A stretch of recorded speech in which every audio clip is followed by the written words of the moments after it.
Alors, bonsoir tout le monde. Vous êtes bien à votre première émission Apprendre à vivre heureux.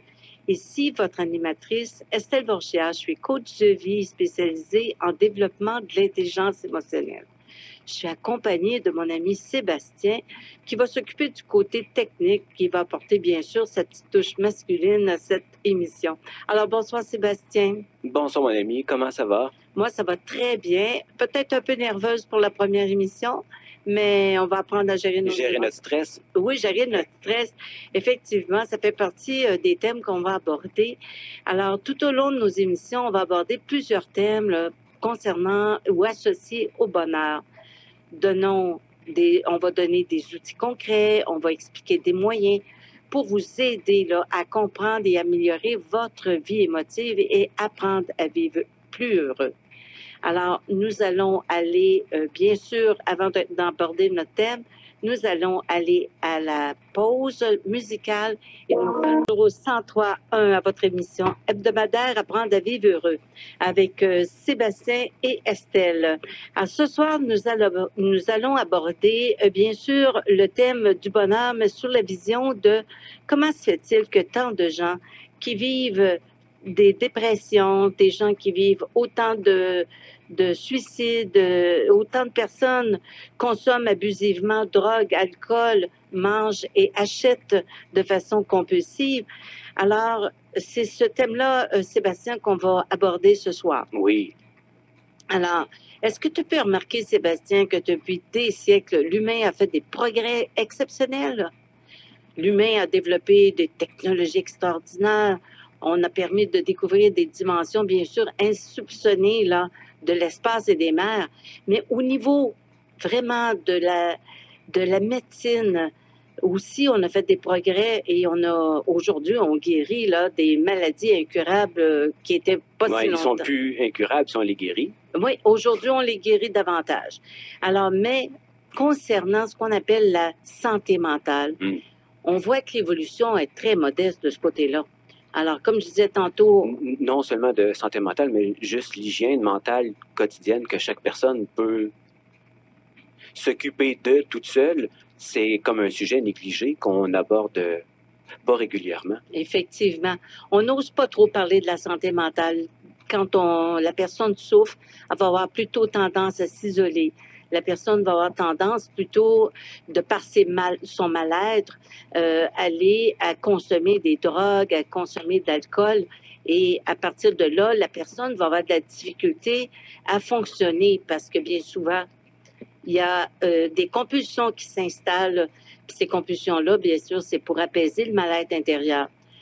Alors, est-ce que tu crois, Sébastien, que prendre un petit verre de temps en temps ou mettre un petit d'œuf dans la machine, ça fait du tort à quelqu'un?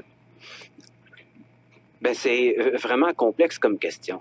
Parce que je dirais qu'il y a là un problème sous-jacent.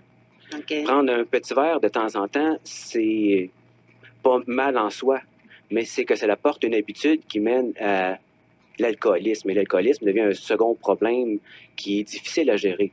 Les gens qui prennent un petit verre pour le plaisir, ils ne le prennent pas dans le but de devenir alcoolique, mais le fait d'associer mon plaisir à mon petit verre fait que je vais en prendre régulièrement pour mon petit plaisir et je me crée un immense problème.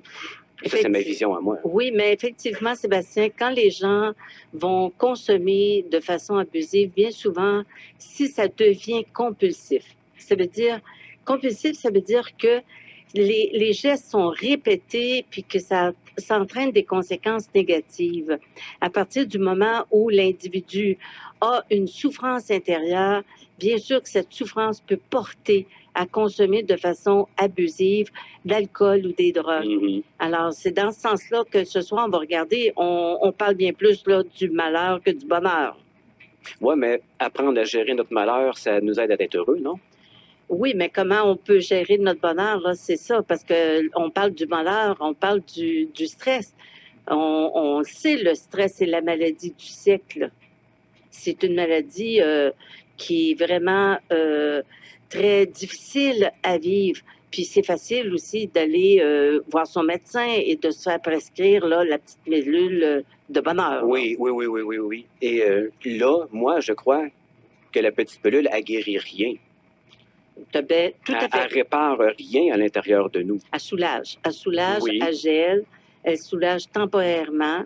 Et que ce soit du Prozac, du Xanax ou autre Effexor, médication. n'importe quel, oui. Ça Exactement. change absolument rien au bout du compte, à mon avis. Effectivement.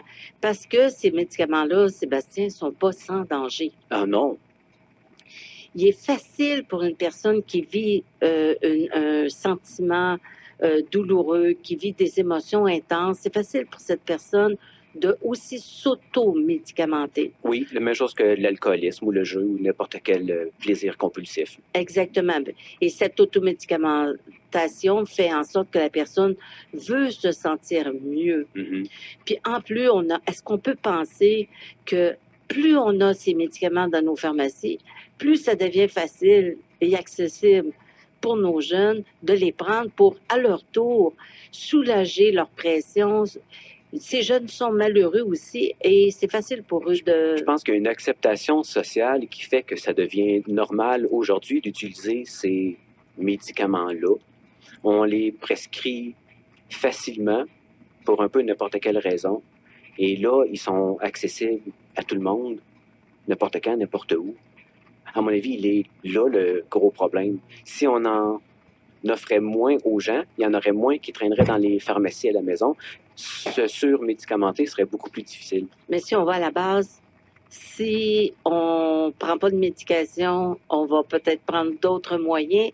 Et la base de tout ça, c'est apprendre à gérer nos émotions.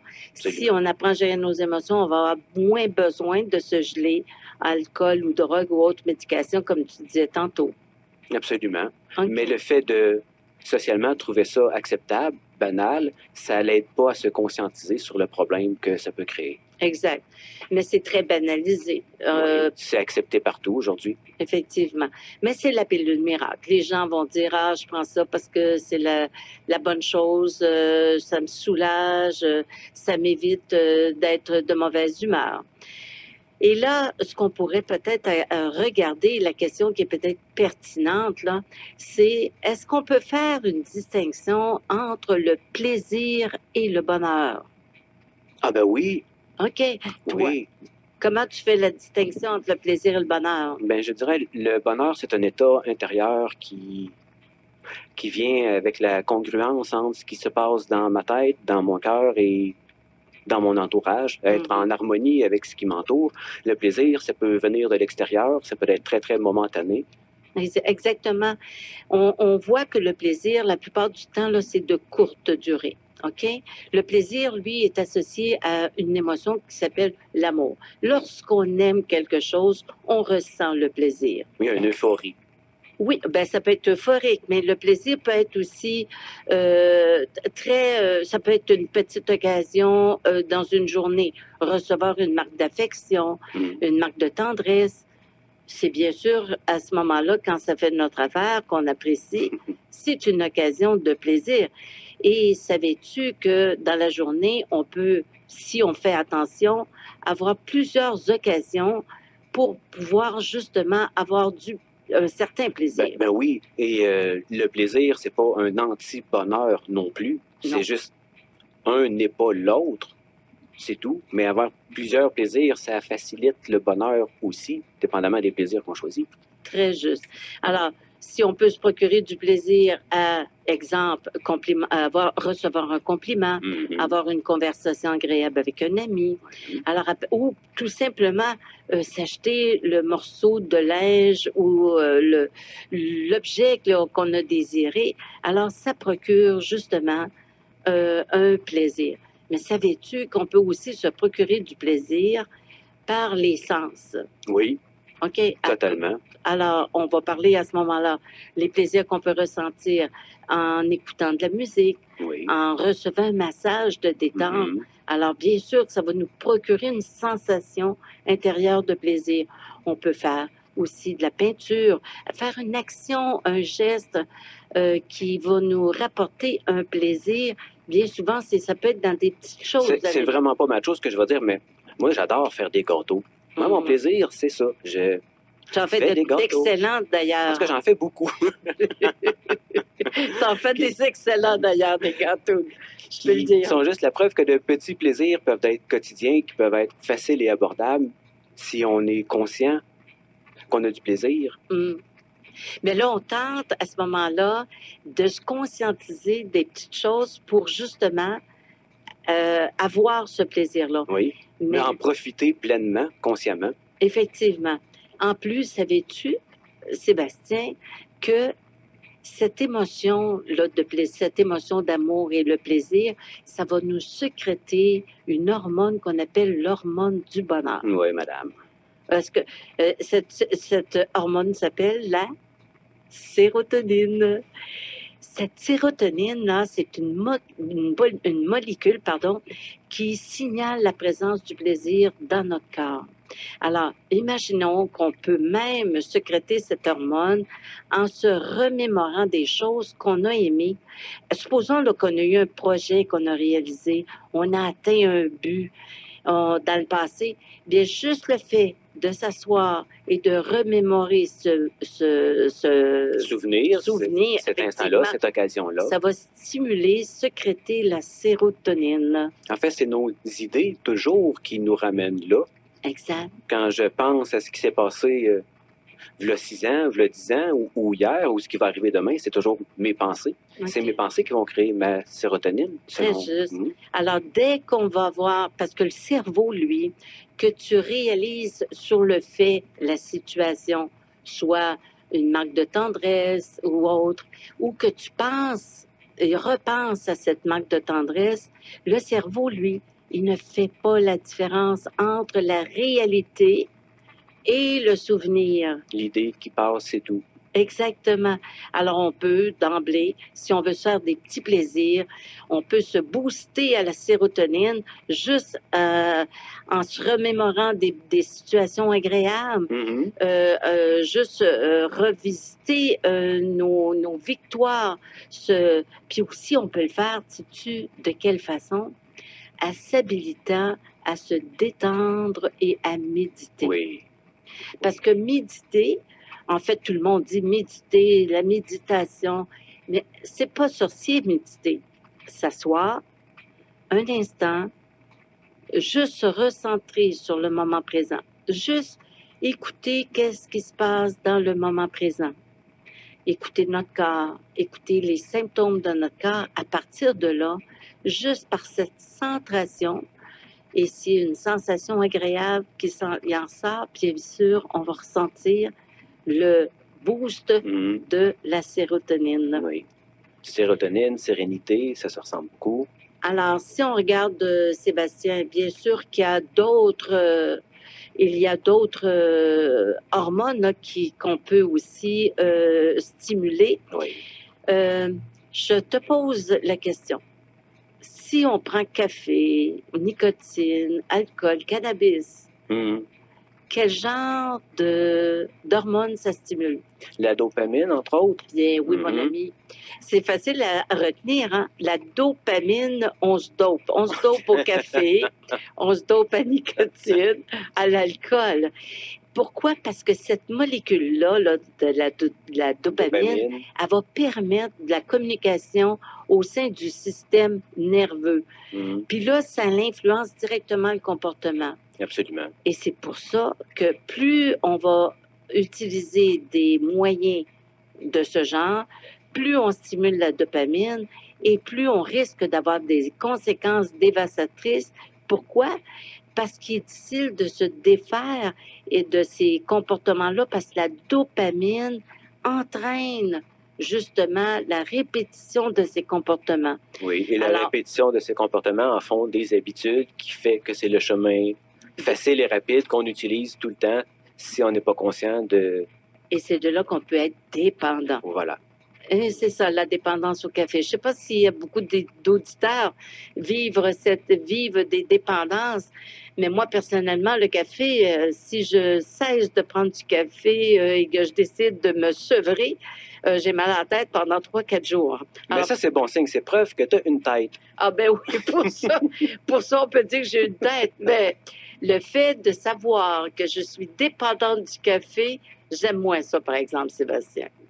J'aimerais mieux ne pas être dépendante. Non, oui, évidemment, se sentir libre. Oui, parce que pas être dépendant, c'est d'être libre, effectivement. Mais je dirais, par contre, si prendre le café, ça représente aussi un plaisir. Oui.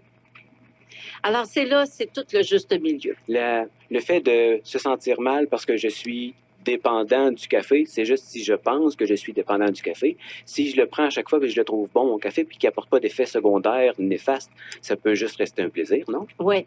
Bien, tout est dans la question du dosage. OK? À partir du moment où, même si je sais que j'ai une certaine dépendance au café, est-ce que je subis des conséquences vraiment désavantageuses? Parce que la dépendance et la conséquence, plus elle est désavantageuse, plus à ce moment-là, si ça l'atteint même, parce que je prends du café et je deviens stressée, anxieuse et ça me stimule, mais à partir de là, vaut mieux pas prendre de café. Mais de mon côté, même si ça me stimule, si j'en prends pas, je suis de mauvaise humeur. Alors, je C'est bien mieux d'en prendre.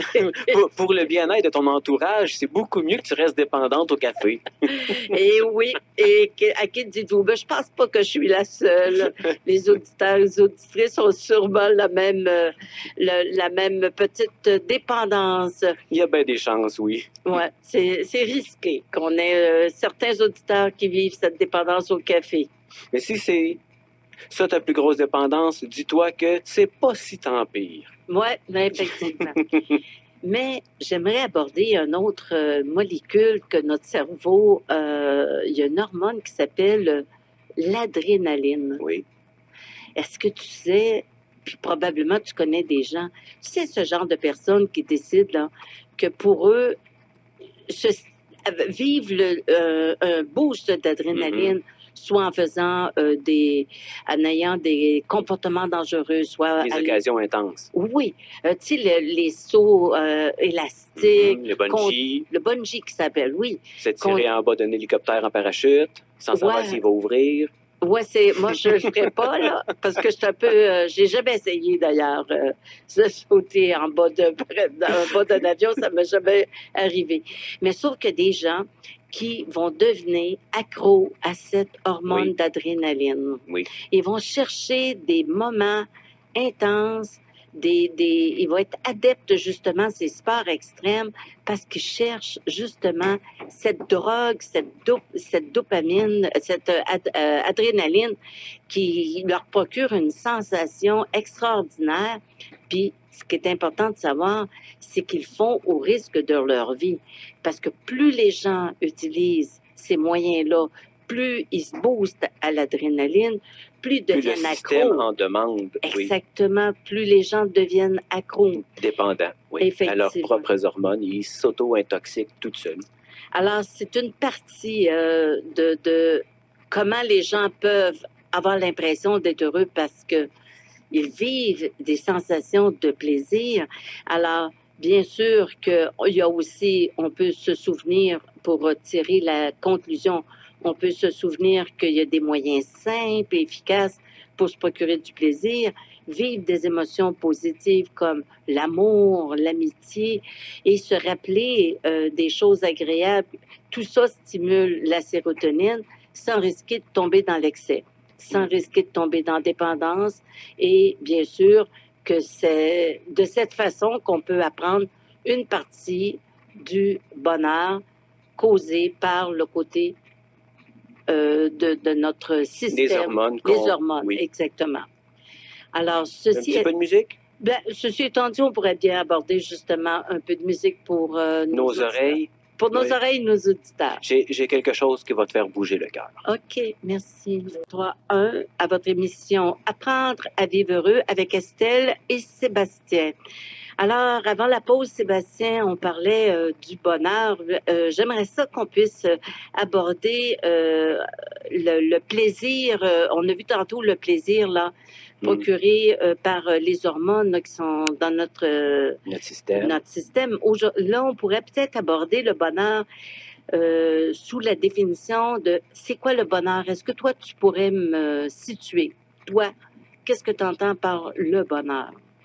Moi, personnellement, Oui. je dirais que c'est un état d'esprit quand ça va bien dans ma vie et ça va bien dans ma tête. OK. À ce moment-là, je suis heureux, tout va bien. OK. Mais moi, j'entends déjà j'entends, pas répète, j'entends Pète et répète. Oui, pète et répète. J'entends les auditeurs, là, nous donner leur définition, probablement, du bonheur.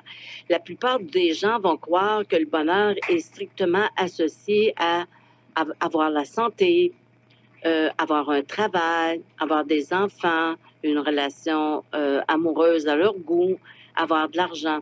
Et on va centrer le bonheur strictement sur les possessions. Alors, est-ce que tu crois que juste la possession est suffisant pour être heureux? Jamais. Pourquoi? Jamais. On a des exemples partout à travers le monde où des gens ont absolument rien et réussissent à être heureux, à se procurer une belle vie, Mhm. sont satisfaits de leur sort et pourtant ils ont matériellement absolument rien pour, du moins pour rivaliser avec ce que nous, on peut avoir. D'accord, puis on va prendre le contraire. Il y a des gens qui sont Absolument riches, riches et connus, célèbres. populaires, Oui. puis qui s'en suicident Prenons- parce qu'ils sont Exact. malheureux et capables d'apprécier la vie. Exactement. Alors pourquoi, selon toi, tu passes à l'acte de suicide? C'est pas parce qu'ils n'ont pas bateau, sortie, maison et C'est parce que voyage. clairement, si tu n'as pas la faculté d'être heureux avant d'avoir du matériel, tu n'auras pas nécessairement plus la faculté d'être heureux avec le matériel. On va être peut-être plus précis que ça. Le bonheur, là, d'une part, bien sûr, c'est être en mesure d'obtenir une partie de ce qu'on désire. Mais il y a une partie du bonheur qui est composée de ce qu'on ressent Oui, et c'est les émotions Totalement. qui nous habitent. oui. La preuve, c'est moins on a ce qu'on veut, plus on est habité d'émotions négatives, Mhm. plus on est malheureux. Absolument. Même si une personne n'a pas ce qu'elle veut, exemple, une personne qui est handicapée, paraplégique, on peut retrouver chez ces personnes qui sont heureuses, ces Une personnes-là. sérénité, Une oui. sérénité, Un plaisir de vivre. Exactement. Parce qu'elles ont appris à accepter la Accepter. situation, accepter les choses qu'elles n'ont pas. Elles sont habituées et elles se sont amenées à accepter les situations qui ne sont pas sous leur contrôle. Et à ce moment-là, elles peuvent apprendre à vivre une situation difficile par cette acceptation-là, mais de la vivre en paix. Affronter sereinement ce que la vie nous réserve. Exactement. Alors, si on va, les gens, s'ils veulent être plus heureux, bien, je pense que la première chose, c'est qu'on peut peut-être tenter de faire la liste de ce que j'aimerais. Qu'est-ce que me procurerait un certain plaisir, comme on disait tantôt. Mais à partir du moment où ces choses-là ne sont pas accessibles, il reste une chose à faire, c'est d'accepter les choses qu'on ne peut pas contrôler. Ma maigre expérience à moi me fait comprendre que l'acceptation, c'est 90% des solutions de nos problèmes émotifs. Exactement. L'acceptation et l'amour, de l'amour pour soi, à mon avis, ça règle quasiment tous les problèmes. Exactement. Parce que quand tu parles d'acceptation, c'est si une personne s'offusque, si une personne se met à injurier les situations, les événements, les comportements des autres, bien sûr qu'à partir de là, elle va vivre autant de colère, elle va vivre du mépris, elle va vivre des émotions À désagréables. chaque fois que je pense que l'autre n'aurait pas dû faire ça, ça me fait chier. Exactement. C'est cette façon de penser et c'est là la clé de comment on peut apprendre à gérer nos émotions, Sébastien. En se disant que les autres ont le droit de faire ce qu'ils font. Et à l'inverse, j'ai aussi le droit.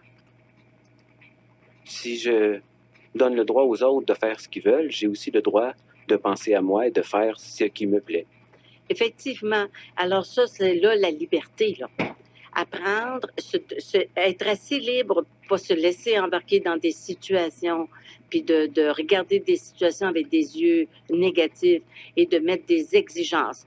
Un devrait, l'autre devrait pas, l'autre devrait, et la situation ne devrait pas arriver. À toutes les fois qu'on a en tête cette façon de voir la vie avec des obligations et des exigences. Je dirais le mot devoir conjugué à tous les temps, c'est néfaste dans notre pensée. Exactement. As-tu remarqué que si tu te dis « il ne devrait pas », Ça me met le feu au cul. oh, Puis quand je me dis « j'aurais donc pas dû », je me tape sa tête. bien, c'est deux façons de se servir de marteau, sa tête de l'autre ou sur sa tête à soi. Bien sûr. Alors, cette façon de se parler, il est très important de se rendre compte que tout part de notre interprétation des situations. Ça ne veut pas dire qu'on doit accepter, se soumettre à tout et approuver tout. On va faire la distinction entre approuver et accepter. Mm. Je peux accepter que mon voisin laisse, exemple, traîner ses poubelles, mais je peux ne pas J'approuve l'approuver. ça. Oui. Je peux ne pas l'approuver. Et si je ne l'approuve pas, si je vis moins de colère en disant, ben lui, c'est sa façon de voir, c'est son idée à lui, à partir du moment où j'accepte que sa propre vision des choses, ben je vais être plus habile à dire ce qui fait pas mon affaire, sans moi être pompée, être en colère et créer des dynamiques, des relations difficiles et agressives envers les autres. Moi, dans ma tête, je me dis tout le temps, ils ont le droit. C'est tout. Ça finit là. OK. Je ne veux pas continuer la mécanique plus loin qu'ils ont le droit. Pourquoi ils le font, je ne le sais pas. Peut-être qu'ils n'ont pas vraiment de bonnes raisons. Peut-être que dans leur tête, ils ont une bonne raison de faire ce qu'ils font aussi. Je ne le sais pas. Je ne connais pas l'historique des gens qui sont autour de moi. Mhm. Pourquoi ils le font, ça peut peut-être me déranger, m'offusquer, m'insulter, mais à la limite, ils ont le droit. OK. Mais quand on reconnaît le droit à l'autre de faire ce qu'il fait, c'est-à-dire qu'on reconnaît que rien ne l'empêchait de faire ce qu'il fait, Exactement. sinon il ne l'aurait pas fait. Tu sais, il n'y a pas une loi divine qui empêchait mon voisin de ne pas mettre ses poubelles Non, tout croche dans la rue. Il n'y a Là. même pas aucune loi divine qui empêche personne de tuer son voisin si ça y tente. Effectivement. Ça ne veut pas dire qu'on approuve. Non, ça ne veut pas dire que c'est une bonne idée de le faire non plus. Non, au loin de là. Mais Avoir la possibilité de le faire, ça ne veut pas dire que c'est une bonne idée de le faire. tout à fait. Très judicieux, mon ami. Alors, ici, je pense que ce qui est important pour nos auditeurs, c'est qu'on puisse prendre en considération que si on ressent des émotions désagréables, la principale raison ou la principale cause de ça, c'est la façon dont on interprète les situations. Oui. As-tu remarqué qu'une même situation, deux personnes vont réagir complètement différemment? Mhm. Alors, moi, je me souviens, un patron me demande à son bureau, bien sûr que moi, je n'avais pas la même idée que ma voisine, ma collègue. Et quand le patron nous a demandé à passer au bureau, elle était toute anxieuse que ce que j'ai fait de pas correct, alors que moi, je pensais Tu t'attendais à une promotion. Ben oui, c'est ça. Alors, tu vois que se faire dans la même situation, on peut se rendre compte que chaque personne va réagir différemment. Mhm. La situation, elle est la même, reste la même, mais dépendant de notre façon qu'on va interpréter la situation, Oui, bien, cette façon-là va causer une émotion ou une autre. oui. Selon les idées qu'on nourrit dans notre tête. Exactement. Mais ces idées-là, bien sûr, il ne faut pas oublier que nos expériences de vie, Ah oui, notre culture, notre éducation cheminement, notre entourage, va- qui affecte, oui, va influence totalement. influencer Oui. notre façon de penser. Mais quand même, je crois qu'à l'origine, on peut décider de choisir de changer n'importe quand. Oui, C'est pas obligé d'être long et d'être compliqué. Je pense que ce qui est long et compliqué, c'est nous qui retenons. Mais si on laisse aller, on a la possibilité de pouvoir changer rapidement, si on le veut, consciemment, oui. avec les efforts. Il faut prendre le temps de le faire. Combien de fois qu'on ne se rend même pas compte qu'on a des pensées en tête? Mhm, Tu sais, moi, je vois là, la pensée comme un hamster, hein, et qui tourne dans sa cage. On est dans le passé. Ah, mon Dieu, mon père aurait dû, ma mère aurait dû, l'autre n'aurait pas dû. mhm. On est dans le futur. Ah, mon Dieu, s'il fallait que ça arrive, telle situation.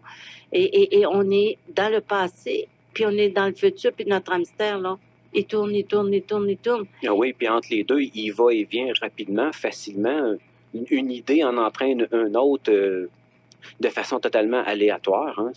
Exactement. Ça ne prend pas des grosses connexions dans notre esprit pour switcher d'un bord à l'autre. Alors, ces idées-là viennent tellement rapidement que bien souvent, on ne se rend même pas compte qu'on pense. Mais quand même, il y a des émotions qui sont générées par ces pensées inconscientes-là. Exactement. Et c'est ça qui est important de saisir, que si on peut apprendre juste à s'écouter, juste apprendre à penser, ben écoutez, c'est pas facile, là, mais c'est comme écouter un film et revenir en arrière sur le film pour le regarder par séquence. Penser à nos pensées. Oui, penser à nos pensées, tout juste. C'est pas facile de penser à ce qu'on pensait. Mais il faut d'abord le vouloir. Désirer, oui, vouloir penser, vouloir tenter. Il faut vouloir faire l'exercice, sinon instantanément, elle ne se fait pas toute seule dans notre esprit. Bien sûr qu'avant d'agir, il y a toujours une pensée. C'est sûr. Alors, vouloir, avoir la pensée que ceci, ça ferait mon affaire, j'aimerais le faire. À partir du moment où on a le désir, bien là, on peut s'asseoir puis tenter de penser à ce qu'on pense. Oui. Mais pour nos auditeurs, là, juste ramener combien de fois on est dans notre auto, puis on conduit, puis on sait même plus, on n'a plus le sens de la route, on sait plus presque où on est rendu. Pourquoi on appelle ça perdu dans ses pensées? Parce qu'on est vraiment perdu dans nos pensées. On n'a pas conscience de nos pensées. On risque de se perdre dans l'auto aussi, parce que des fois, quand ça m'arrive, là, je prends plus les bonnes sorties. Mais une bonne façon, un bon travail, juste en s'amusant, personnellement, d'apprendre à se conscientiser. J'aime souvent répéter, enlever le mot devoir de votre vocabulaire, pas du dictionnaire, mais de votre vocabulaire. Ça l'oblige à faire des structures de phrases différentes, à penser autrement pour éviter, contourner ces mots-là qu'on répète régulièrement, automatiquement, qui génèrent tout de suite une émotion désagréable. Il y a rarement une émotion positive qui suit une obligation comme devoir. Exactement. Alors, si on regarde, il y a bien souvent les gens qui sont stressés, ils ne se rendent pas compte, mais ils ont des mots semblables à ceux-là en disant il faut la penser, il faut que je fasse ci, il faut que je fasse ça, faudrait pas que ça arrive, faudrait que ça arrive. Et à partir du moment où la personne est ancrée dans les il faut puis les il faut pas, elle ne se rend pas compte, mais elle est en train de vivre des émotions désagréables. Oui. L'anxiété, surtout, puis on est-tu bon de ça, des scénarios? Oui, puis l'anxiété génère facilement de l'anxiété. C'est une émotion qui se nourrit elle-même facilement, qui peut durer longtemps. Exactement. Alors, plus on a dans la tête les « il faut », les « ça devrait arriver », « il faut que ça arrive », à partir de là, on va s'inquiéter. Combien de parents qui nous écoutent actuellement, qui s'inquiètent pour leur enfant? Quand l'enfant est sorti, bon, il n'est pas arrivé, il est 10 heures. S'il fallait que, ben oui...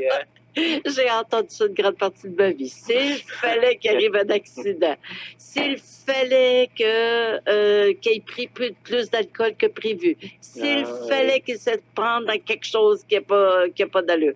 À partir de s'il fallait, la personne, le parent est en train de vivre énormément d'anxiété. Absolument. Puis as-tu remarqué que la plupart du temps qu'on s'en fait avec s'il fallait, là, qu'on s'imagine tout, on est ça ne change rien à la réalité. Puis en plus, la plupart du temps, des choses qu'on s'est inquiété, on s'est rendu compte qu'ils ne sont même pas arrivés. On s'inquiète absolument pour rien. En se racontant des histoires. On aime ça, se raconter des histoires. On est bon là-dedans. C'est-à-dire qu'on est habitué. Tu sais, notre façon de se parler, bien, c'est issu d'une éducation. Tu sais, moi, j'entends souvent en clinique, les gens me disent « Ah oui, mais moi, mon père aussi, il est anxieux. » On est anxieux de nature. De famille. De famille. On entend ça comme souvent. Si c'était d'un gène que ça se transmettait par la pensée. Exactement. Alors, on n'est jamais anxieux de par les gènes. On est anxieux, bien souvent, parce qu'on a appris les mêmes... le même langage que les parents, en évitant, en ayant les mêmes langages toutes les exagérations des dangers, puis s'il fallait, et toutes les insupportables que les gens disent qui sont... Intolérable, insupportable, Exactement. oui. Tout ce qui est plus grand que nature. De toute façon, on s'éloigne un petit peu de ce que j'aimerais ce soir aller davantage, ça serait de commencer à trouver des situations. Je dis, chaque personne là, qui est à l'écoute, là, est-ce que vous seriez en mesure de vivre la même émotion à la même instant si vous viviez les situations suivantes? Posez-vous la question. Alors, vous, comme personne, avez-vous déjà, si vous avez à rencontrer des nouvelles personnes, comment vous sentez-vous? Si votre conjoint, votre ami a à rencontrer une nouvelle personne, est-ce qu'il réagit pareil? Si, bon, prenons un autre exemple. Mettons, moi, je me réponds à tes questions Oui. à la place du monde. OK. Ils ne peuvent pas tout répondre à notre place. Ben là. oui, ils ne sont pas OK. là, mais en passant, on pourrait peut-être signaler, Sébastien, que les gens qui veulent nous communiquer leurs commentaires, poser des questions, ils peuvent nous rejoindre à Vive Heureux à commercial à 1031fm.ca. Tu nous répètes ça, s'il te plaît? Oui. Alors, comme le titre de l'émission, Vivre heureux à commercial à 1031fm.ca. Les gens peuvent nous envoyer commentaires ou questions. Des suggestions aussi. Des si suggestions, jamais. très juste. Alors, je reprends ma question. Comment c'est-il que toi, si tu as rencontré de nouvelles personnes, comment tu vas réagir? Moi, je me sens anxieux. OK. Est-ce que l'ami là, que tu connais, n'importe quel ami ou un proche, prend quelqu'un de ton entourage? Est-ce que cette personne-là va vivre la même chose que toi? Assurément pas. Pourquoi? Parce que j'ai des amis qui ont beaucoup plus de facilité à aller vers les autres que moi. OK. Fait qu'on voit ici que la situation, rencontrer de nouvelles personnes, qui est la même situation, Oui, pour toi, c'est une occasion d'anxiété. absolument. Et pour l'autre, peut-être une Une occasion de plaisir. Super. On va en prendre un autre. Vous savez, on entend souvent parler la personne, gagner le million. Ah, que j'aimerais donc ça l'entendre fort dans mes oreilles, oui. Mais, par contre, est-ce que si vous gagnez le million, est-ce que votre conjoint vivrait les mêmes émotions à l'idée de gagner le million? C'est bien embêtant, hein? Je pense pas non plus. Parce qu'on n'a pas toute la même idée de ce qu'on peut faire avec ce montant substantiel-là qui apparaît. OK. Alors, il y a des gens même qui, à l'idée de gagner le million, au moment où ils gagnent, peuvent être très heureux. Mhm. Ils vont vivre l'extase, le plaisir. Mais quelques Quand vient temps le temps de plus le tard, partager, c'est une autre émotion qui apparaît. oui, mon cher. Alors, on voit que gagner le million en soi, c'est pas un gage de bonheur, un Non. gage d'émotion agréable. Mais ça peut être un gage d'émotion agréable pendant quelques instants. J'imagine que ça fait plaisir à tout le monde de savoir qu'on a gagné quelque chose.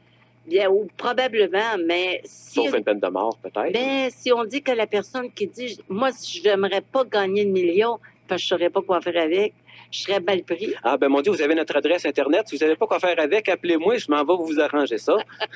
Tout à fait. Mais je te propose une autre situation. OK? Aux personnes qui sont à l'écoute, là, on vous propose de passer une vacance, exemple, à gravir une montagne. Est-ce que vous croyez que votre conjoint va réagir de la même façon si vous lui proposez ça? Tu veux dire si, genre, toi, tu gagnes ou si ton conjoint gagne ou si toi, tu gagnes, est-ce que ton conjoint va réagir de la même façon que toi quand Non, tu je te gagnes? parle de gravir une montagne. Ah, de graver la montagne. Tu ne suis pas.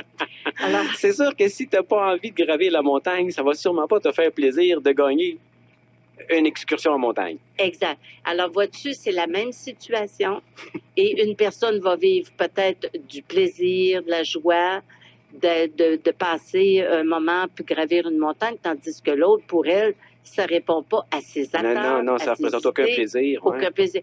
Alors, c'est la même situation. Mhm. Alors, C'est les idées qui changent. puis je vais en proposer une, celui d'être en couple. Mhm.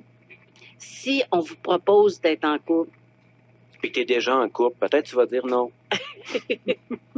Mais est-ce que un peu de sérieux, mon ami Sébastien, mais si on propose d'être en couple, Sébastien, est-ce que toutes les personnes qu'on propose d'être en couple, ces personnes-là réagissent de la même façon? Non, sinon il n'y aurait pas autant de divorces. Exactement. Alors, à partir de là, on voit que toute situation qu'on vit, ces situations-là n'ont pas en elles-mêmes le pouvoir de nous causer nos émotions, mais ça va dépendre de la façon dont on va interpréter ces situations-là. Mes proches vont trouver ça fatigant, parce que je le répète tout le temps. C'est comme le lion n'a pas la possibilité de te faire peur, mais l'idée que le lion peut te manger, ça crée la peur. Exactement. Si je mets des barreaux entre toi et le lion, tu n'as plus peur du lion, ça devient un attrait touristique. Si j'enlève les barreaux, là, tu as l'idée que peut-être le lion peut te manger. Là, le lion te crée de la peur. Mais en fait, le lion n'a pas le pouvoir de rien. Les occasions n'ont pas le pouvoir de rien créer. C'est tout le temps ma perception de l'occasion qui se présente. Effectivement, parce que dans le fond, c'est une question de cause à effet. La cause de nos émotions ne réside pas dans la situation en elle-même. Non, c'est toujours dans ma façon de percevoir cette situation-là. Exactement. Parce que si on mettait si c'était la cause de nos émotions résidait dans les situations, nous devrions, toutes les personnes face à la même situation, vivre tous la même émotion. Je vais prendre un dernier exemple avant d'aller à la pause. Si on regarde un film, on est une dizaine de personnes, nous écoutons un film, on regarde un film. Est-ce que toutes les personnes qui regardent le film vont ressentir, toutes ces personnes-là, les mêmes émotions? Ben non. OK. Pour toi, c'est facile, Sébastien, de dire non. Mais... Pour moi, c'est facile. Je suis hyper réactif à absolument tout. Fait que c'est sûr. Mais n'empêche que devant un film d'amour, il y en a qui vont se mettre à pleurer, puis il y en a d'autres qui sont incapables de rester assis pour l'écouter parce que ça les motive pas du tout. Exactement. Alors, ceci pour dire que lorsque le film est projeté, ce n'est pas le film, ce n'est pas l'extérieur qui va causer les émotions des spectateurs, mais c'est bien plus la façon que les gens vont interpréter le film. À partir du moment, ces interprétations ne viennent pas toutes seules, là. On le sait, on en a parlé tantôt. Selon nos goûts, notre culture, notre entourage. Puis notre éducation, puis notre cheminement, puis nos expériences de vie. En fait, de tout ce qui fait que nous, on est nous. Exactement. À partir du moment où le film est là, nous avons une interprétation, qu'on le veuille ou pas, qu'on soit conscient ou pas, et c'est cette interprétation-là qui va être la cause de nos réactions émotionnelles. Et de là, si on est de plus en plus conscient de ce qu'on se dit dans notre tête, si on est de plus en plus conscient de la façon dont on se parle dans notre tête, plus on va être conscient de ça, plus on va apprendre à identifier. Parce que ce qui est intéressant, c'est que les émotions qu'on vit, chaque groupe d'émotions sont causées par des façons précises de se parler. Penser, oui. Exactement. Les mêmes pensées créent toujours les mêmes émotions. On pourra en parler à une prochaine émission. Mais du fait juste de se rendre compte que ce n'est pas mon conjoint, mes enfants, la job qui me stresse, mais que c'est ma façon de voir la situation qui me stresse, et ces émotions-là que je vis, c'est moi qui les cause avec ma pensée, on commence à être libre des autres. Voilà. C'est pas le lion qui crée ma peur, c'est la pensée que le lion peut me manger. Exactement. Fantastique. Alors, de ce fait, cessons de responsabiliser les autres pour nos malheurs. Cessons de responsabiliser les autres pour nos émotions. Quand on dit à l'autre « tu m'enrages », tu m'énerves. Tu m'as blessé, tu me fais de la peine, alors, tu me rends heureux. C'est la même chose d'un côté comme de l'autre. Tout à fait juste, Sébastien. Alors, de ce fait, être libre, c'est reconnaître que ce sont nos pensées qui nous rendent, qui causent nos émotions agréables ou désagréables, et qu'on peut travailler à changer ces pensées-là quand elles sont négatives, déraisonnables, irréalistes, pour arriver à changer et à moduler nos émotions. C'est tout l'art, là. Les idées irréalistes, ce serait un bon sujet, ça, pour une semaine à venir? Bien sûr qu'on va en parler, mon cher ami. Alors, avant d'aller à la pause, on va juste analyser On va faire un résumé. Cessons de croire que les autres sont responsables de nos états émotionnels. Plus on est libre, c'est reconnaître que nous avons des émotions qui sont causées par nos idées, nos croyances, nos interprétations. Plus on se responsabilise de ce fait, plus on voit que la réalité est que l'extérieur n'a aucun pouvoir de nous causer nos émotions intérieures, plus on admet ce fait, plus on travaille sur nos idées, plus on peut apprendre à être heureux. Et voilà. Merci beaucoup. C'était un plaisir, Estelle. Merci, Sébastien.